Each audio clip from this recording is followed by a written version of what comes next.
नमस्कार भाई बहनियों, जैसे कि आप सभी लोग जानदा छन, एक लंबे समय तक हमार देश गुलाम देश रह्यू छ। आप लोग जानते ही होंगे, जब अंग्रेज इस देश को लूट रहे थे तब हमारे ही कुछ लोग उनका विरोध करते थे, उनसे लड़ते थे। वही थे हमारे रियल हीरोज, हमारे फ्रीडम फाइटर्स। वैसे तो उस समय हमारा पूरा देश आज़ादी के लिए लड़ रहा था, पर क्या आप जानते हैं 6 लाख से ज़्यादा क्रांतिकारी लड़ते लड़ते शहीद हो गए थे। और उसका परिणाम ये था कि हम 15 अगस्त 1947 को आज़ाद हुए।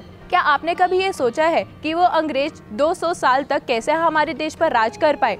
मतलब वो 2-3 लाख लोग हम 30 करोड़ लोगों को कैसे लूट रहे थे?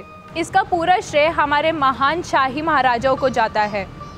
जी हाँ, जहाँ एक तरफ क्रांतिकारी हमारे देश की आज़ादी के लिए लड़ रहे थे, दूसरी तरफ हमारे शाही राजघराने और रजवाड़े उनका साथ दे रहे थे। राजशाही के नशे में डूबे हुए राजा अंग्रेजों की मदद कर रहे थे, उन्हें अपनी सेना दे रहे थे, पैसे दे रहे थे। और जब देश आज़ाद हुआ तब तक क्रांतिकारी विचारधारा खत्म की जा चुकी थी और वो सारे शाही राजा इस देश की सत्ता में आ गए, मंत्रिमंडल में आ गए। कुछ शाही राजवाड़े जो अंग्रेजों की मदद कर रहे थे लूट के तंत्र में, वो बाद में यहाँ पर मुख्यमंत्री, सांसद भी बने और अन्य राजनीतिक पदों पर भी आसीन हुए।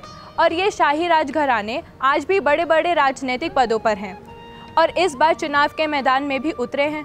बड़ी बड़ी राजनीतिक पार्टियों के टिकट पर भी इलेक्शन लड़ रहे हैं। शायद वोट देने से पहले हमें ये सोचना चाहिए कि हमारा वोट किसी ऐसे गलत विचारधारा के पास तो नहीं जा रहा, क्योंकि ये अधिकार हमें बहुत बड़े संघर्ष के बाद मिला है। शायद उन राजघरानों को चुनाव में जिताना अपमान होगा, उन क्रांतिकारियों की शहादत का जो देश की आज़ादी के लिए लड़े और मरे।